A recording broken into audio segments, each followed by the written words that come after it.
안녕하세요. 자, 이제 5장입니다. 측정과 척도인데요. 자, 오늘 지난 시간 우리 공부했던 질문지가 바로 척도입니다. 측정하는 도구인 것이죠. 자, 근데 그 도구를 가지고 측정하게 되는 것인데요. 참고로 지금 여기 5장은 시험에 잘 나오는 부분입니다. 빈출도를 보니까 잘 나오죠. 측정의 의미를 봐보세요. 일정한 규칙에 따라서 대상의 특성이나 속성에 대하여 숫자나 기호를 부여하는 체계적이고 과학적인 과정이다. 자, 그리고 특정 단위에 대해서 질적 양적 값이나 수준을 결정하고 이를 규칙화하여 숫자를 부여하는 과정이다. 그리고 측정은 추상적 개념들을 경험적으로 관찰 가능하도록 바꿔줌으로써, 그죠? 이제 제가 연구 문제, 그 다음에 가설, 그 다음에 개념적 정의, 그죠? 명목 서열적 정의, 조작적 정의, 그 다음에 이제 그 쪼갠 걸 가지고 질문지를 만들었죠. 그죠? 그걸 가지고 현실 세계, 즉 경험 세계를 측정했었거든요. 그래서 이론적 세계, 즉 경험적 추상적 세계와 경험적 세계를 연결시켜주는 수단적인 또 역할을 한다라고 되어 있습니다.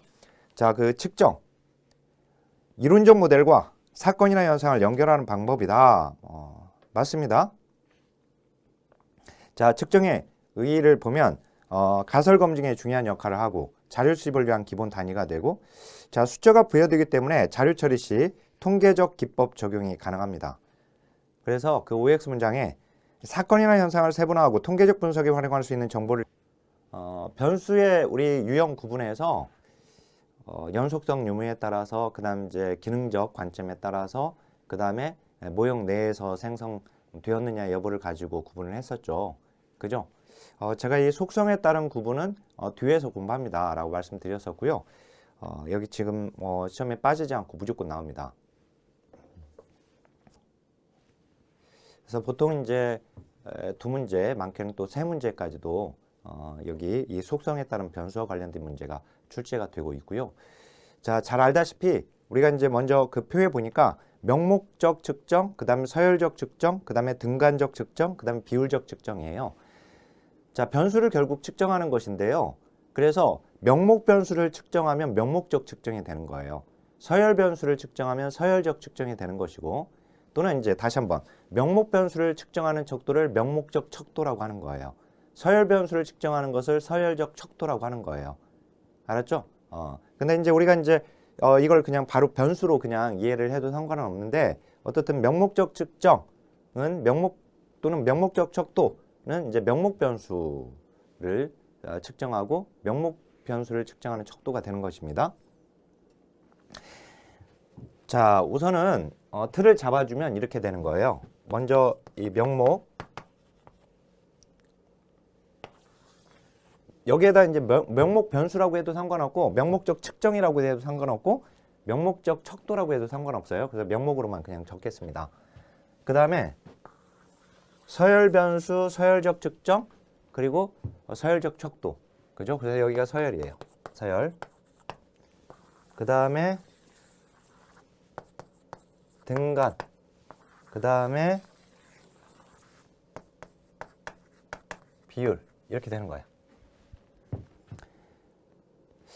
자, 그러면 먼저 이 명목적 측정은 지금 우리 교재에 나와 있는 대로 그냥 명목적 측정으로 얘기를 하게 되면, 명목적 측정 또는 명목 변수는 어떤 특징을 지니고 있냐면, 얘는 범주화시키는 거예요. 범주, 카테고리, 범주화시키는 거. 근데 범주화시키는 것이지만, 그지만 얘가 기본적으로 가지고 있는 것은 우리 공부했던 이 상호 배타성과 포괄성을 기본적으로 가지고 있는 거야. 상호 배타성과 포괄성.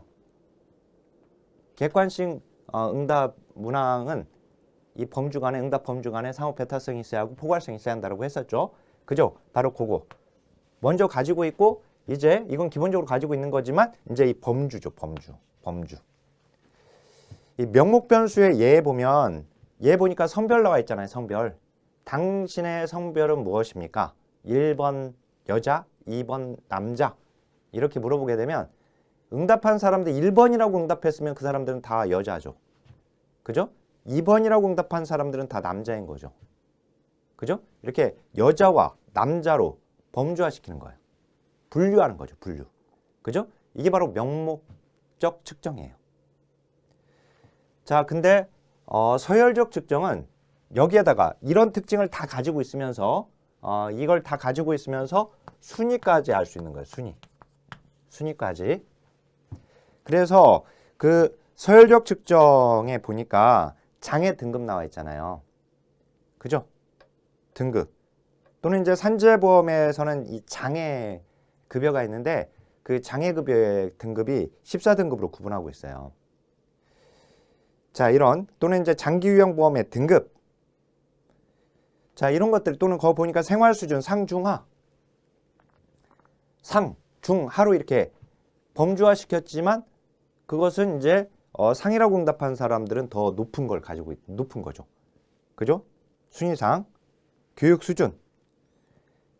자, 그리고 상중하로 구분한 성적 뭐 등등 이렇게 쭉 나와 있습니다. 자, 거기 만족도도 중요하고요. 사회복사 자격 급수 1급, 2급. 1급이 더 높은 자격이잖아요. 그죠? 2급보다. 예, 이렇게. 이런 것들이 바로 귀하의 사회복사 자격 급수는 몇 급입니까? 1급이라고 응답한 사람, 2급이라고 응답한 사람. 1급으로 응답한 사람들 1급인 거죠. 2급으로 응답한 사람들은 2급인 거죠. 이게 분류는 됐죠. 먼저 범주화 시켰죠. 근데 그 분류된 것 간에 순위가 존재하고 있죠. 이걸 바로 이제 서열적 측정이라고 합니다. 자, 그러면 등간은요. 여기다가 등간격까지 있는 거예요. 이제 등간격. 등간격까지 있어요. 등간격까지. 그래서 이제 거기 보면 온도, 지수, 온도 지수. 그죠? 온도는 1도와 2도, 2도와 3도. 그 간격이 등간격이 똑같은 간격으로 되어 있는 거예요. 그죠? 또 학년 나와 있죠? 우리 대학에서 1학년, 2학년, 3학년, 4학년 있잖아요. 그것도 딱 1년씩 딱 이렇게 구간이 등간격으로 되어 있는 거예요. 알았죠? 등간격. 그러면서 그 안에 이제 순위도 있는 거죠. 1학년보다 2학년이 더 높은 학년이고. 그죠? 그다음에 이제 범주도 되어 있는 거예요. 당연히 그 안에는. 자, 그다음에 그 비율로 가보세요. 비율은 절대 0점이 있어요. 얘는 절대 0점. 절대 0점입니다. 자, 여기서 얘가 이제 절대 0점인데 이걸 이제 구분해야 할 것은 얘는 절대 0점이지만 등간 변수는 이제 얘와 얘를 구분할 때 0이 존재하는데 그 0이 절대 0점인지 그렇지 않으면 임의의 0점인지. 지금 여기는 이제 임의 0점이거든요. 얘는 임의의 0점. 절대 0점이 아니에요. 얘는 임의 0점이에요. 누가? 등간은 임의 0점. 자, 온도에서 0도가 존재하죠. 자, 온도가 0도인 것은 온도가 아예 없는 걸 의미합니까?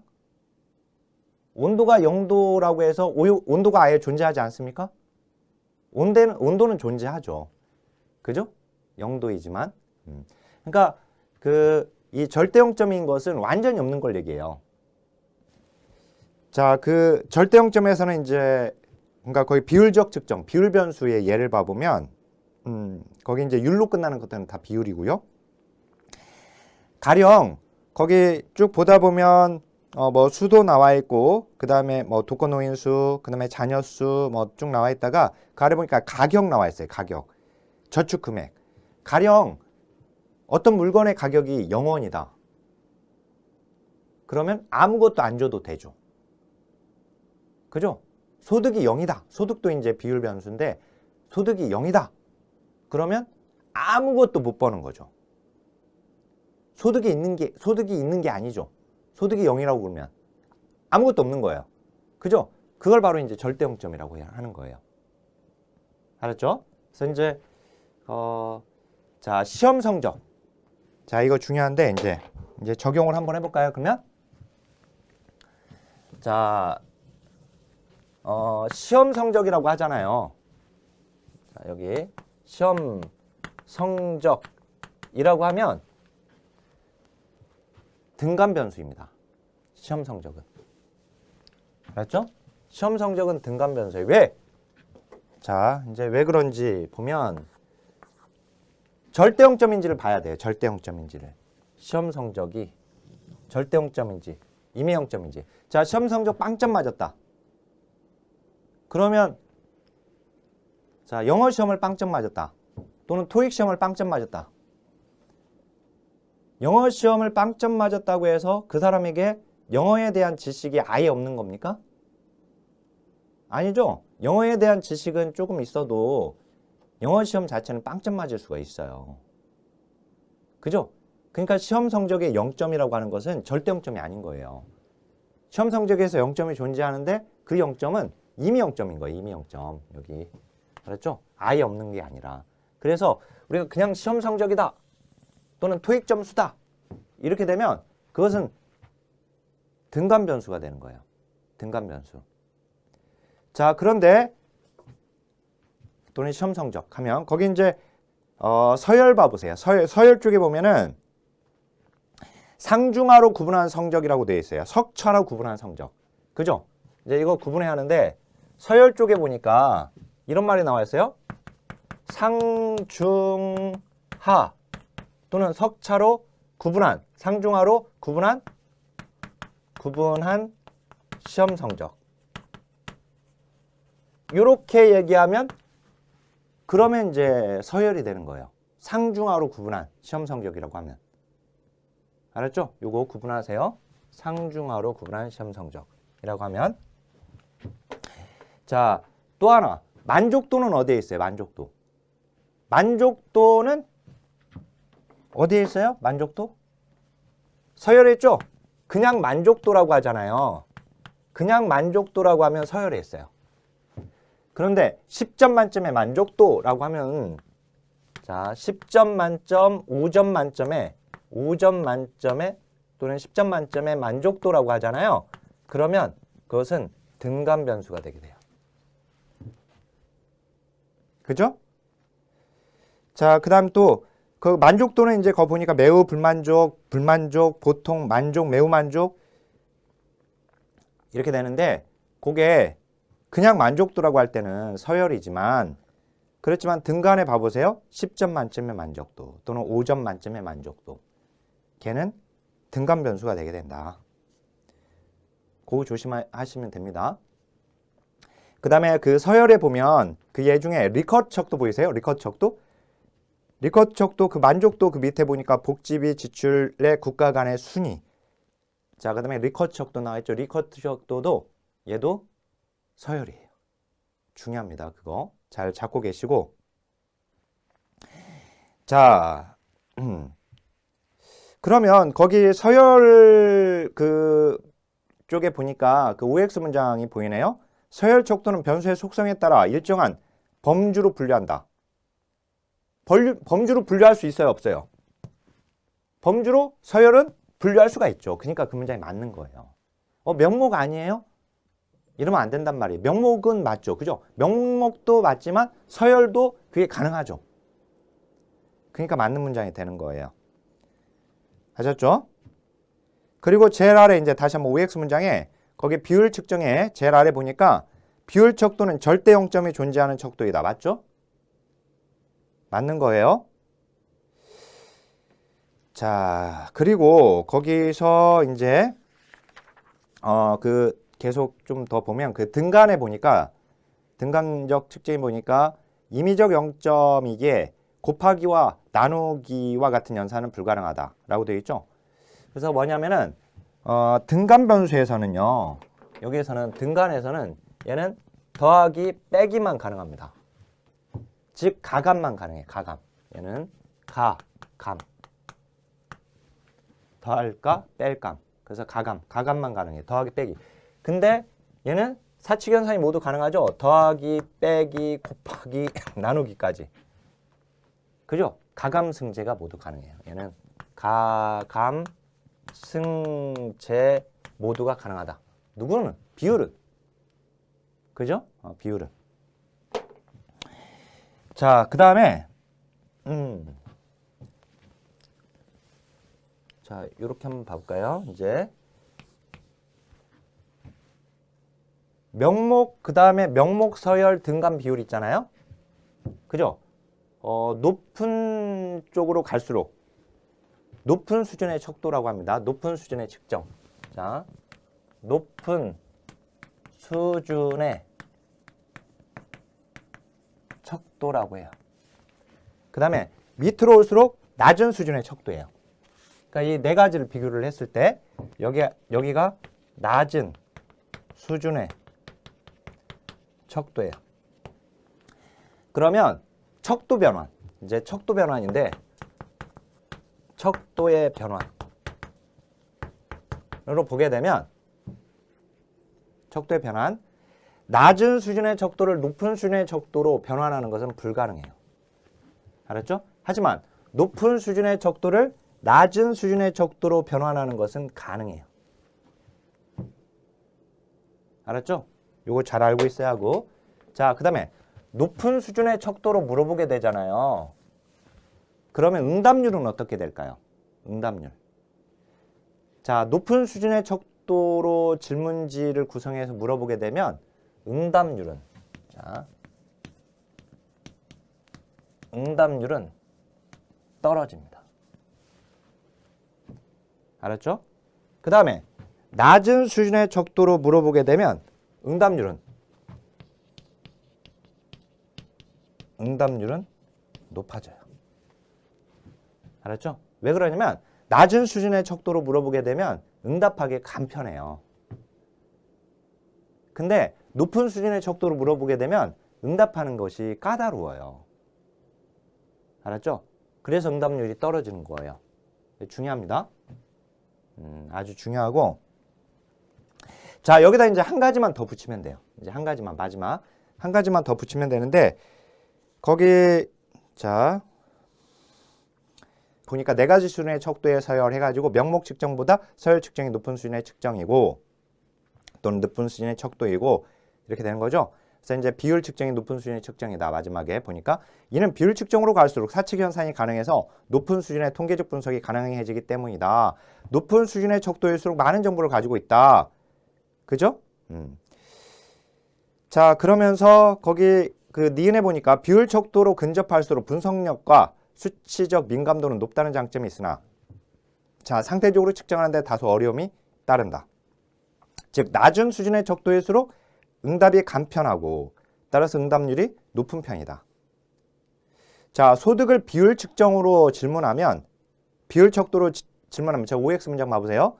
다른 수준의 척도로 질문할 때보다 응답률이 높은 편이다. 자, 소득은 비율이죠? 비율이죠. 소득은 비율입니다. 소득은 높은 수준의 척도니까 낮은 수준의 척도로 변환이 가능해요? 불가능해요? 가능하죠. 그죠? 그러니까 소득은 비율이기 때문에 얘는 낮은 수준으로 물어볼 수가 있어요.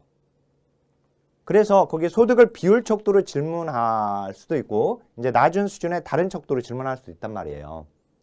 그죠? 근데 비율 척도로 질문하면 응답률이 높다고 하면 안 되죠. 높은 수준의 척도니까. 그죠? 예. 그래서 이제 거기 틀린 겁니다. 자, 그 다음에 거기 내려와서 측정 수준 변환, 높은 수준의 척도는 낮은 수준의 수준으로 변경이 가능하지만 낮은 수준의 척도는 높은 수준으로 전환할 수 없다라고 되어 있죠. 그죠? 통계. 거기 통계.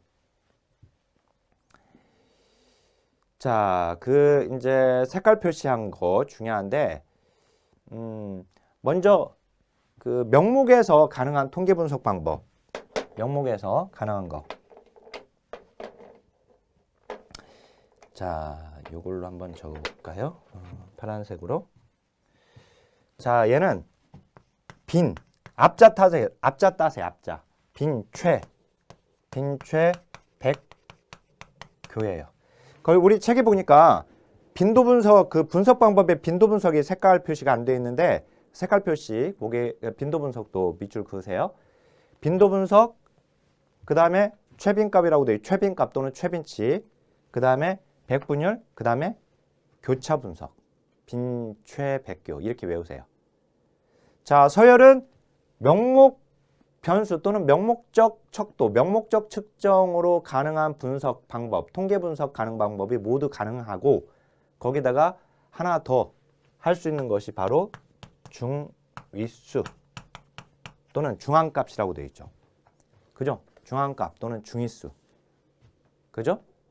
그 다음에 등가는 이거 다 가능하고 여기다가 뭐가 가능하냐면 산술평균이 가능해요. 산술평균. 알았죠? 그 다음에 이제 비율은 모든 통계 분석 방법이 다 가능해요. 모든 것이. 기하평균 포함해서 모든 통계 다 가능하다. 되어 있죠? 예. 자, 이거 잘 다시 한번 이해하셔야 할 것은 이게 서열적 측정은 중위수를 계산할 수 있는 것뿐만 아니라 여기 빈최백교도 모두 할 수 있단 말이에요. 근데 명목은 중위수를 계산할 수 없죠. 그죠? 서열은 산수평균을 구할 수가 없는 거예요. 이해됐죠? 예. 자, 요걸 알아야 돼. 요걸. 척도로 갈게요. 척도. 자, 척도의 의의와 기본 요건을 보면은 의의를 봐보세요. 척도. 어떤 현상을 측정하기 위해 만든 도구다. 즉 일정한 규칙에 따라 관찰된 현상에 대하여 수치나 기호를 부여하기 위해 사용되는 도구. 그죠? 아까 수치를 부여하는 것은 측정이라고 했었죠. 그죠? 근데 이제 그걸 부여하기 위해 사용되는 도구. 그게 바로 척도예요. 그러니까 키를 잴 때 자, 체중을 잴 때 체중계. 이 체중계나 자는 하나의 척도인 거예요. 그러한 척도를 만드는 것을 척도 구성이라고 한다. 자, 척도의 기본 요건, 척도를 구성할 때 고려해야 할 사항. 자, 상호 배타적이고 포괄적이어야 한다. 아까 성별을요, 이렇게 또는 종교에 대해, 종교가 이제 명목이잖아요. 그러면 종교를 물어볼 때에도 자, 이렇게 질문을 만들어내야 한단 말이죠. 이게 척도 구성한 거예요, 지금 이거. 성별을 측정하는 명목 척도를 지금 구성한 거죠. 그러니까 어떻든 저렇게 질문을 만들 때 상호 배타적이하고 응답 범주 간에, 그죠? 얘들 간에 남자면 남자, 여자면 여자잖아요. 그죠? 그리고 응답 가능한 상황을 모두 포함해야죠. 그죠? 응답 가능한 상황. 예. 모두 포함하고 있죠. 그죠? 예. 자, 그리고 응답 범주들이 논리적 연관성을 가지고 있어야 한다. 응답 범주들 간에는 종교를 물어보고 그 안에 종교가 아닌 다른 것들을 응답 범주에다 집어넣으면 안 되죠. 자, 척도가 여러 개의 문항들로 구성된 경우에 문항들 간에 자, 척도가 문항으로 구성된 경우가 있어요. 리커트 척도가 그래요. 리커트 척도가. 여러 문항들로 구성된 경우에는 문항들 간의 내적 일관성이 있어야 돼요. 이 내적 일관성이라고 하는 말은 뭐냐면 상관관계를 얘기해요. 서로 관련이 있어야 한다 이거예요. 알았죠? 관련이 있어야 한다. 그리고 관련 있는 문항들로 구성되어줘야겠죠. 당연히. 자, 그 다음에 평정척도의 경우에 찬반의 응답 범주수가 균형을 이루어야 한다. 그죠? 이것도 앞에서 봤었죠? 평정척도 이제 또 바로 볼 겁니다. 이따가 기준을 평가할 수 있는 기준을 제시하고 그 중에 하나를 고르도록 하는 거예요. 그래서 평정척도의 우리 대표적인 게 바로 매우 그렇다, 그렇다, 보통이다, 그렇지 않다, 매우 그렇지 않다와 같은 이런 것들이 바로 이제 평정척도입니다. 자, 거기 이제 지표, 지수, 척도 나와 있는데 지표. 자, 개념 속에 내재된 속성들이 표출되어 나타난 결과물들을 의미한다. 사회과학에서 개념을 측정하기 위해 특질 자체를 측정하기보다는 특질을 나타내는 지표를 사용해서 간접적으로 측정하는 경우가 많다. 거의 대부분의 사회과학적 개념은 성질상 복합적인 것들이 많기 때문에 복합 측정 도구를 사용하는 것이 유리한데 여러 지표들을 결합한 복합 측정 도구는 지수와 척도가 있다. 그래서 이제 지수가 나와 있고 척도가 있는데 지수는 비교적 객관적 지표를 다루는 반면 척도는 추상적이고 내면적인 사항을 다루기 때문에 지수에 비해서 엄격한 구성 절차가 요구된다. 자, 그러면 이제 척도로 오겠습니다. 척도의 이제 명목적 구성, 명목 척도의 구성. 이건 이미 했죠. 아까 제가. 이게 명목적 구성, 명목 척도의 구성이에요, 이게. 척도를 만드는. 그런데 이제 여기서 한 가지 기억해야 할 건 뭐냐면은 거기에 동그라미 1번 보면은요. 이렇게 되어 있죠. 명목 측정을 위한 질문은 단지 하나의 변수나 차원으로 구성된 단일 차원성의 원칙을 지키라고 되어 있어요. 그거 시험에 나왔어요. 단일 차원성의 원칙을 지켜 내용을 구성하는 것이 바람직하다. 자, 그 OX 문장 봐보세요. 명목 측정을 위한 질문은 단일 차원성의 원칙을 지켜 내용을 구성한다. 그럼 맞잖아요. 그러면 단일 차원성의 원칙이 뭐냐? 거기 얘 보니까 응답자에게 성별을 묻는다면 당신의 성별은 무엇입니까? 당신의 성은 무엇입니까? 그러니까. 그죠? 남자, 여자. 이렇게 구성하는 거, 이게 단일 차원성의 원칙이에요. 그러면 단일 차원성이 아닌 그 동그라미 2번 봐보세요. 다차원적 범주. 다차원성. 그럼 다차원성은 뭐냐 그러면. 다차원성은 동그라미 4번 보세요. 거트만의 척도 도식법 나와요. 그죠? 그래서 여기 보가더스, 그 다음에 거트만 이렇게 적으세요. 알았죠? 보가더스 척도, 그 다음에 거트만 척도. 자, 그러니까 보가더스 척도와 거트만 척도는 등간이에요, 서열이에요? 명목이에요? 서열이죠. 그죠? 그죠? 누적 척도이면서. 자, 다시 한번 보가더스 척도와 거트만 척도는 누적 척도이면서 그리고 서열 척도죠. 그죠? 리커트 척도도 서열 척도죠. 하지만 리커트 척도는 누적 척도는 아니죠. 그죠? 예, 이거 잘 기억해야 돼요. 이거가 자꾸 장난치니까. 예. 자, 이거 딱 잡으세요. 지금. 자, 다시 한번 외워보세요. 서열에는 뭐가 있다? 평정 척도, 리커트 척도, 누적 척도가 있는데 누적 척도가 보가더스 척도와 거트만 척도가 있다. 이렇게. 이렇게 잡으세요. 이거 굉장히 중요해요. 자, 그러면 이제 뼈대를 잡았으니까. 이게 뼈대예요, 이게. 이게 뼈대니까. 자, 이 뼈대를 잡았으니까 여기다가 이제 살을 붙여야 하는데 거기다 평정 척도를 보면 평정 척도, 사유 현상을 측정하는 척도로 가장 널리 활용되는 척도이다. 자, 어떤 인물, 집단, 사물 등에 대하여 주어진 기준, 거기 주어진 기준, 밑줄. 주어진 기준을 제시하고 그 주어진 기준에 의해서 평가하도록 하는 척도입니다. 알았죠? 주어진 기준에 의해서 평가하도록 하는 척도예요. 이게 바로 이제 평정 척도예요. 자, 거기 이제 평일 척도와 다르다라고 되어 있는데 평일 척도는 몰라도 사실은 몰라도 상관없습니다. 알았죠? 자, 거기 학생들의 성적을 수, 우, 미, 양, 가로 평가한다든지 매우 잘함, 잘함, 보통, 못함, 매우 못함으로 평가하는 것. 그걸 딱 이제 물어보는 거죠. 그 질문을, 응답 범주를 딱 그렇게 주고 그 중에 고르도록 하는 거. 이게 바로 평정 척도예요. 자, 이 구성하는 방법은 거기에 이제 뭐 도표법도 있고, 그 다음에 이제 기술법도 있습니다.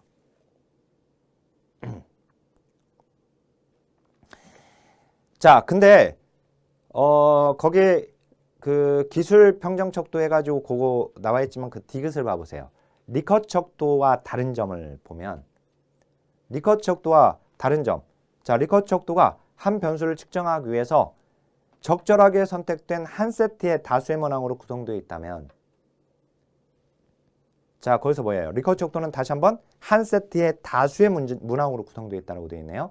근데 평정 척도는 한 변수를 측정하기 위해서 변수를 하나의 문항으로 측정하도록 되어 있죠. 그죠? 하나의 문항으로. 한 변수를 하나의 문항으로. 하지만 리커트 척도는 한 변수를 다수의 문항으로. 그죠? 예, 한 변수를 다수의 문항으로.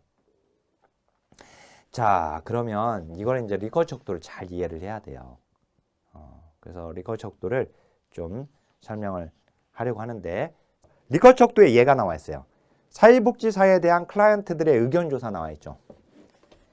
지금 뭐냐면 사회복지사에 대해서 클라이언트가 이 사회복지사에 대해서 어떻게 생각하는지에 대한 태도조사를 하려고 태도조사를 하려고 하는 거예요. 그래서 그걸 측정하기 위해서 척도를 하나 만들어내는데 리커버리 척도를 지금 만드는 겁니다. 그래서 만들어진 건데 그거 봐보세요. 내가 필요로 하는 것을 얻는 데 도움을 주었다부터 6번에 보니까 별로 전문적인 도움을 얻지 못했다 해가지고 매우 그렇지 않다부터 매우 그렇다로 되어 있죠. 자, 한 가지 물어볼까요? 그렇게 요거 지금 매우 그렇지 않다부터 매우 그렇다. 동일한 응답이잖아요. 지금 6개의 문항이 있는데 6개의 질문이 있는데 6개의 질문을 동일한 문항으로 이렇게 응답으로 되어 있으니까 이 표로 구성하는 것을 무슨 질문이라고 했었죠? 질문지 제가 설문지에서 4장에서 이걸 행렬식 질문이라고 했었죠. 그죠? 그러니까 리커버리 척도도 이제 행렬식 질문의 형태인데 근데 어떻든 이 리커버리 척도를 보면 자, 요거를요. 만약에 거기 보세요. 1번. 내가 필요로 하는 것을 얻는 데 도움을 주었다. 이것을 그냥 하나의 질문으로 끄집어 내 가지고 귀하가 필요로 하는 것을 얻는 데 도움을 주었습니까? 1번 매우 그렇지 않다. 2번 그렇지 않다. 3번, 4번, 5번. 이렇게 하나의 질문으로 만들어냈잖아요. 이렇게 하나의 질문. 그렇게를 빼가지고 그러면 이게 평정척도인 거예요. 지금. 그죠? 그러니까 하나의 변수를 알기 위해서 도움을 줬는지 아니 필요한 도움을 얻었는지 아닌지 그거 하나를 알기 위해서 하나의 질문을 물어봤죠. 그죠? 그래서 아까 평정척도는 앞서서 아까 리커버리 척도의 차이점 328쪽에서 평정척도는 한 변수를 하나의 문항으로 측정하도록 되었다라고 돼 있잖아요. 근데 리커버리 척도는 한 변수를 측정하기 위해서 다수의 문항으로 구성된 거예요. 이거 지금 사회복지사에 대한 클라이언트가 어떤 태도를 지니지에 대해서 알기 위해서 지금 다수 문항을 가지고 묶어놓은 겁니다. 세트로 만들어 놓은 거죠. 자, 그래서 여기서는 이 6개의 질문의 합산을 구해요. 매우 그렇지 않다. 그러니까 사회복지사한테 별로 좋은 생각이 없어요. 이 사람이, 클라이언트가. 그러면 매우 그렇지 않다로만 응답하겠죠. 물론 거기서 반대로 물어본 것들이 있어요. 거기 보면 별로 전문적인 도움을 얻지 못했다. 그러면 거기서는 매우 그렇다라고 하면 그건 안 좋은 거죠. 예를 들어서 5번 같은 경우도 나의 문제에 관계치 않은 것 같았다. 그 5번이나 6번은 좋은 응답은 매우 그렇지 않았다라고 응답해야지 그게 좋은 응답이죠. 그죠? 근데 이거를 이렇게 물어볼 때는 이렇게 물어보지만 반대로 물어봤지만 이걸 계산할 때는 역코딩을 해요. 그래서 매우 그렇지 않다라고 1번이라고 응답한 사람을 그 5점으로 계산하게 되는 거야, 나중에. 알았죠? 그러니까 결국은 만약에 사회복지사에 대해서 좋지 않은 감정을 가지고 좋지 않은 태도를 가지고 있는 클라이언트는 6점이 나오겠죠. 다 1점일 테니까. 그죠? 6점이 나올 거예요. 그리고 좋게 이제 생각하는 사람은 다 5점이 나오는 응답으로 할 것이니까 그렇게 되면은 5, 6, 30이니까 6점에서 30점. 그죠? 6점에서 30점의 범주가 되는 겁니다. 합산. 그래서 이 리커버리 척도는 합산으로 의미 부여를 해요. 합산을 구해서. 알았죠? 합산을 구해서 의미 부여를 한다. 자, 일단 그거 하나 기억하시고 그 다음에 이제 자, 그거 봐보세요. 이제 다시 한번 그 표를 보면 내가 필요로 하는 것을 얻는 데 도움을 주었다. 걔도 1점에서 5점이죠. 근데 거기 보니까 3번에 보면 나에게 유용한 충고를 해주었다. 자, 클라이언트가 생각하기에 이 사회복사들이 자신한테 유용한 충고를 해준 거. 자, 그것과 1번에 내가 필요로 하는 것을 얻는 데 도움을 주었다와 1번과 3번 가지고만 한번 생각해 보세요. 1번과 3번 중에서 클라이언트한테는 어떤 게 더 의미가 있을까요? 더 중요할까요? 자, 사회복지사가 클라이언트에게 유용한 충고 같은 거 안 해줘도 진짜 필요로 하는 것을 얻는데 도움을 즉시 주는 것이 클라이언트에게는 더 좋은 것 아닐까요? 다시 한번 거기 4번에 따뜻하고 이해적이었다. 자, 사회복지사가 이 사람이 A라고 하는 사회복지사는 너무 따뜻하고 이해적이야. 근데 내가 진짜 필요한 건 도움을 안 줘, 이 사람이. 그러는 사람과 이 사회복사, B라고 하는 사회복사는 굉장히 좀 차가워, 태도가. 따뜻하지 않아. 냉랭해. 근데 정말 내가 필요로 하는 것을 즉시 도움을 주는 거야, 이 사람이. 그죠? 그럴 수 있잖아요. 자, 그러면 클라이언트에게는 누가 더 중요합니까? 즉시 도움을 주는 사람이 더 의미가 있겠죠. 무슨 말이냐면 1번이나 2번이나 3번이나 4번이나 각각의 그 질문이 가지고 있는 그 비중이라고 하는 것이 다를 수 있단 말이에요. 그런데도 불구하고 1번이든 4번이든 다 1점에서 5점이에요. 1번이 더 중요한 질문이니까 1번은 1점에서 10점까지 줄 수 있게끔 한 게 아니란 말이에요.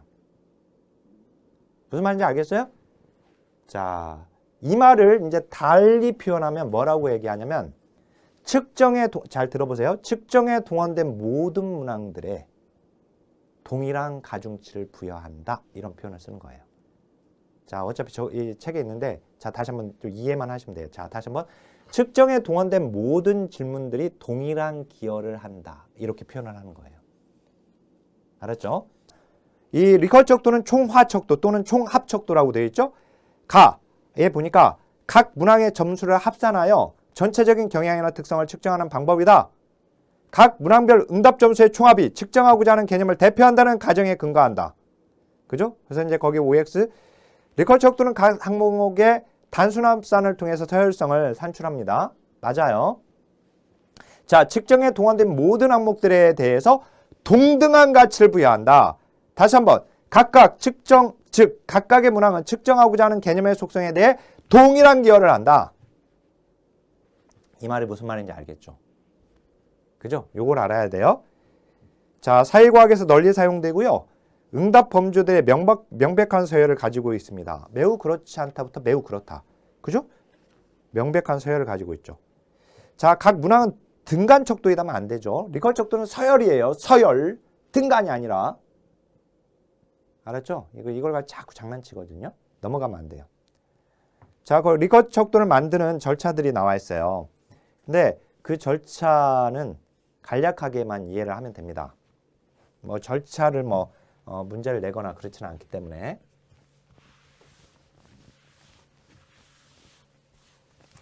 리커트 척도는 어떻게 만드는 거냐면, 자, 그냥 개괄적인 이해만 하면 돼요.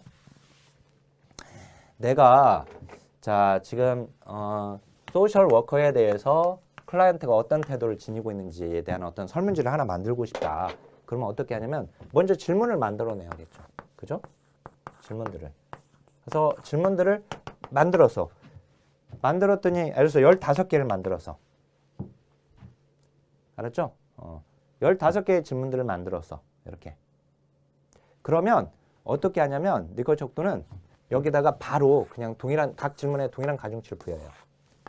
그래서 아까 나와 있듯이 매우 그렇지 않다부터 매우 그렇다까지 이렇게. 알았죠? 1점에서 5점으로. 아까 우리 지금 뒤에 있는 표 있잖아요. 그 표처럼 이렇게 만드는 거예요. 그냥 바로 그대로. 그래서 이거를 누구한테 물어보냐면 나번에 보니까 척도가 사용될 모집단이나 모집단을 대표하는 응답자의 표본을 선택을 해요. 그래서 이제 물어볼 사람들을 클라이언트를 딱 정해서 이 사람들한테 물어봐요. 그럼 물어보면 이거는 지금 태도를 지금 알아내려고 하는 것이기 때문에 이 15개의 질문을 한꺼번에 물어봤는데 응답자의 대부분이 보통이라고 응답을 한 것들 있죠. 이 질문들 중에서. 응답자의 대부분이 보통이라고 응답한 질문들은 태도를 명확하게 구분하는 질문이 아니잖아요. 그러니까 이 질문들을 나중에 다 제거시켜요. 그리고 남은 것이 바로 아까 6개의 질문만 남은 거예요. 330쪽에. 자, 여기서 중요한 건 뭐냐면 사전평가자를 두지 않았다는 거예요. 그래서 거기 329쪽에 보면 이걸 제가 지금 문항 분석인데 그 4에 보니까 가나다라 바바 4 해가지고 쭉 보니까 4의 문항 분석을 하게 되는데 태도 연속상에 있는 점수가 높은 것과 점수가 낮은 것을 가장 분명하고 일관되게 구별할 수 있는 문항을 찾아 선택한다. 그죠? 보통이다라고 응답한 질문들을 없애는 거예요. 왜? 그 질문은 태도를 분명하게 구분해 줄 수 있는 질문이 아니니까. 그래서 남은 것이 바로 아까 마지막 남아있는 그 질문들입니다.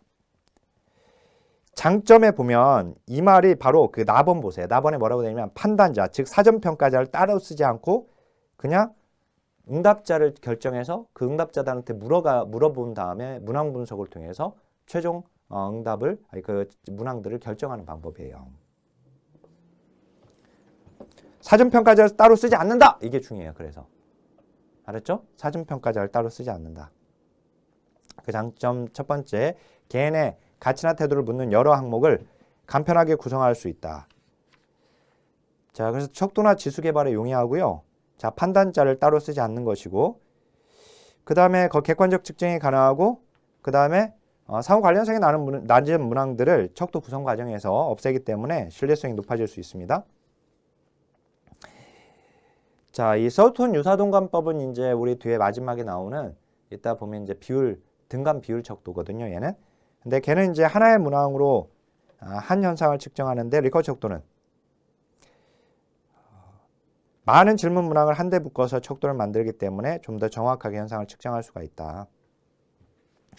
거기 이제 단점에 보면 거기 나번이 이제 중요해요. 얘는 이제 서열이잖아요. 그러니까 등간이 아니잖아요. 그래서 응답 범주 간의 간격이 동일하다라고 보기 어렵죠. 해석상의 한계가 있다. 자, 그거 하나 하고 나머지 보지 마세요. 거기 이제 라번 봐보세요. 라에 보면 총점 속의 개별 항목의 점수가 묻혀버리기 때문에 각 항목별 차이가 있는 응답자의 태도가 구분될 수 없다. 그 두 가지만 기억하세요. 나머지는 안 봐도 돼요. 보지 마세요. 뭐냐면은 이제 그 아까 6개의 문항들 중에서 나머지는 다 안 좋지만 사회복지사가 그 4번 따뜻하고 이해적이었다. 이건 5점일 수 있잖아요. 매우 그렇다. 그죠? 나머지는 다 1점이야. 근데 걔만 5점이야. 그러면 총합은 낮게 나오겠죠. 그러니까 그거 하나의 문항에서 높은 점수를 가지고 있는 것이 의미가 없게 돼버려요. 총점을 묻혀버리기 때문에. 그죠? 그 얘기를 하고 있고. 자, 그 다음에 이제 다 끝났습니다. 지금부터 이제 나머지는 개념만 좀 알면 돼요. 자, 거기 누적 척도에 보면 보가더스의 사회적 거리 척도는요. 주로 인종, 그리고 소수민족, 계층, 사회 계급 등 사회적 거리감 정도를 측정하는 거라고 되어 있죠. 그죠? 응답자에게 심리사회적 거리가 가장 먼 것으로부터 가까운 것을 순서대로 배열시켜서 순서를 수치화하고 그 보가더스 그 OX 문장 보니까 보가더스 사회적 거리 척도는 누적 척도의 한 종류이다. 그럼 맞는 거예요. 자, 장단점은 시험에 나온 적이 없어요. 지금까지 22년간 시험에 나온 적이 없어요. 그래서 거기 이제 다만 그 예를 봐보세요. 거기 사회적 거리 척도 그 예를 제가 걷어놨거든요. 자, 미국인, 일본인, 중국인이 있어요. 7번에 보니까 결혼하여 가족으로 받아들이겠다. 7번에다가 동그라미를 한다면 나머지는 다 가능한 거예요. 6번도 가능하고 5번도 가능하고. 근데 5번 이웃으로 지낸다라고 하면은 5번까지는 가능하지만 6번이나 7번은 불가능한 거예요. 그죠? 근데 얘를 우리 시험에 보기표에다 집어넣고 이거 무슨 척도냐 하고 물어본 적이 있어요. 답은 이제 보가더스 척도가 답이었는데, 자, 그 정도까지만 나왔습니다. 그러면 이제 거기 누적 척도 4번 동그라미, 4번 동그라미 4번 보면 거트만 척도 도식법이 나왔어요. 거트만. 단일 차원적인 특성 태도 현상을 측정하기 위해 마련된 누적 척도의 한 방법이라고 밑줄. 거기에 이제 응답자의 니은은 그냥 한번 그런 문항까지 나온 건 아니지만 문장까지 그 응답자의 반응 패턴을 중심으로 태도를 추정하기 때문에 반응 중심적 접근이라고 하는데 수용의 정도가 단계화되어 있다. 받아들이는 정도가 단계화되어 있다. 그래서 나분해보면 리커 척도는 개별 항목을 동일하게 취급하여 단순히 합산한 결과를 서열화했죠. 근데 거트만 척도에서는 개별 항목들 자체에 서열성이 이미 부여되어 있다. 무슨 말이냐면 넘겨보세요. 거트만 척도의 예예요, 이게. 아직 거트만 척도는 이 예가 아직 안 나왔거든요. 보가더스 척도는 그 예가 나왔어요. 아까 그 표를 박스에다 집어넣은 그게 뭐냐. 그러니까 거트만 척도도 이걸 물어볼 수 있기 때문에 제가 여기다 넣어놨어요. 그래서 이제 거기에 이제 다음 질문은 선생님의 복지의식에 대해 알고자 하는 것이다. 근데 이제 거기 보니까 양론이 우리나라에 있는 것은 괜찮다. 서울에 있는 것은 괜찮다. 동네에 있는 것은 괜찮다. 옆집에 있는 건 괜찮다. 라번이라고 응답했으면 가나다가 모두 가능하죠. 다라고 응답했으면 라번은 안 되죠. 가나다까지는 가능하지만. 이해됐죠?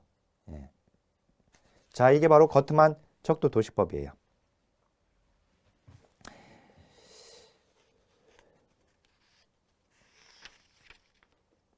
거기 이제 누적적이라는 것의 의미는 강한 태도를 갖는 문항에 긍정적 견해를 표명한 사람은 약한 태도를 갖는 문항에 대해서 긍정적이다. 그죠?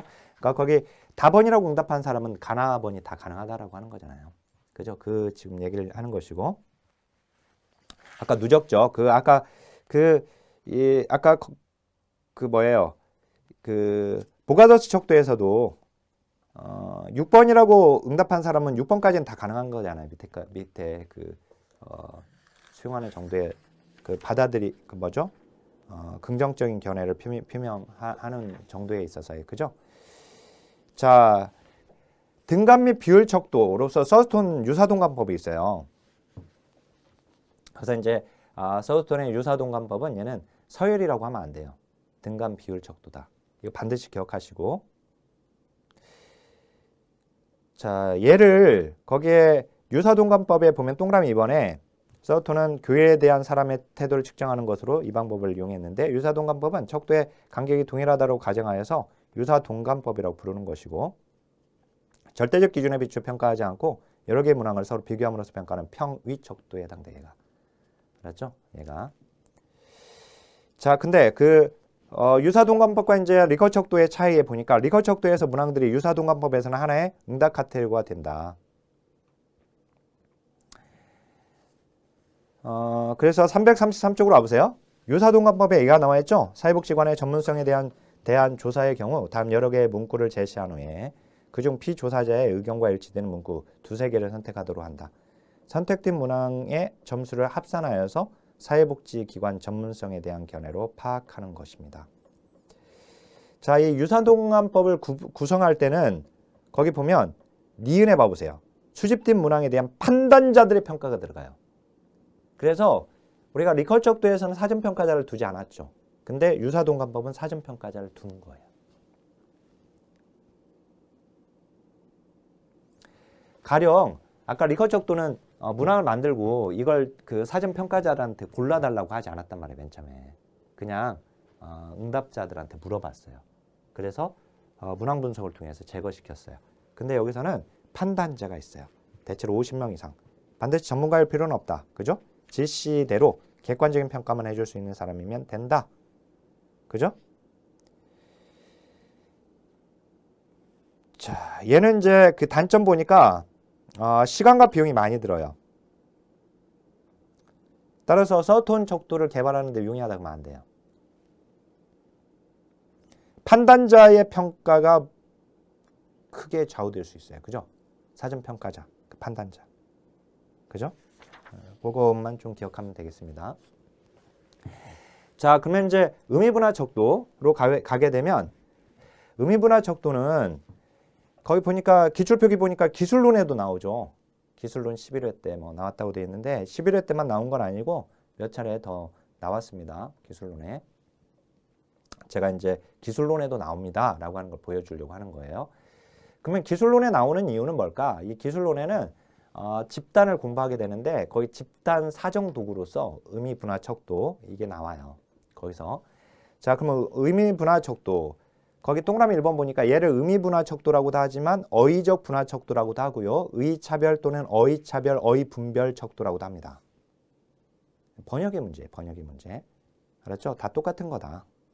근데 거기 하나의 개념에 대한 응답자들의 의견이나 태도를 몇 개의 의미 차원에서 직접 평가, 어떤 대상이나 낱말이 개인에게 주는 의미를 측정하도록 하는 것입니다.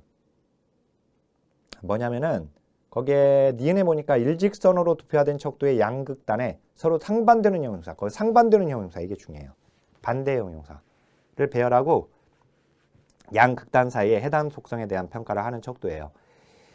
자, 거기 다시 한번 동그라미 2번에 기억, 두 개의 양끝 범주들이 이름을 갖는 점, 즉 형용사를 갖게 돼요.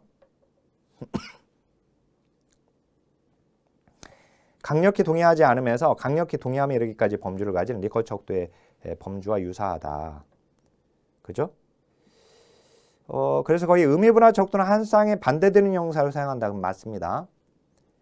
니은에 보니까 리커트 척도와 같이 양극단 어디에도 속하지 않는 임의의 0점을 지니고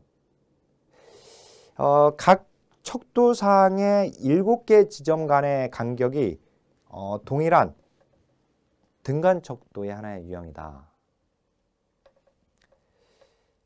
자, 그 디귿에 보니까 집단 대상 살폭 실천에서 집단 사정 방법으로 집단 성원이 동료 집단 성원을 사정하는 데 활용이 됩니다. 예를 들어서 거기 보니까 어떤 신문에 대해서 자, 다정하다, 친근감이 없다, 진실하다, 허위적이다. 반대 형용사죠? 반대죠? 그리고 그 가운데를 봐보세요. 모르겠다, 가운데 있죠. 모르겠다. 모르겠다를 기준으로 양쪽으로 그렇다, 매우 그렇다로 되어 있죠. 5개 범주로 되어 있죠. 이렇게 보니까. 그러니까 5번에 매우 그렇다는 것은 매우 다정하다는 거죠. 근데 1번에 매우 그렇다는 매우 친근감이 없다는 거죠. 이해됐죠? 그죠? 가운데를 기준으로 되어 있죠. 그죠? 이 가운데가 바로 양극 어디에도 속하지 않은 임의 0점이다. 자, 근데 아까 지금 5개 내지 7개 범주라고 했어요. 얘를. 그죠? 아까 뭐라고 했어요? 거기 동그라미 2번에 응답 범주들이 한 극단에서 다른 극단에 이르는 중간 범주가 5개 또는 7개 범주라고 했잖아요. 지금 이건 5개 범주잖아요. 그죠? 양쪽에다가 약간 그렇다를 집어넣으면 7개 범주가 되는 거예요. 그죠? 예, 약간 그렇다를 집어넣으면. 그래서 여기서 중요한 것은 의미분화 척도가 반대 형용사를 사용하고 있다라고 하는 게 중요해요.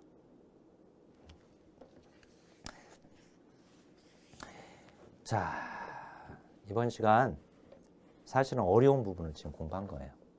척도의 구성 부분에서. 근데 제가 어차피 시험에 나오지 않는 걸 가지고 굳이 막 더 서턴의 유사동감법이나 또는 이제 거트마일 보가더스의 이제 장단점 뭐 그런 내용들뿐만 아니라 그 기타의 내용들을 막 다뤄봐야 아무 의미가 없어요. 왜? 22년간 시험에 안 나왔으니까.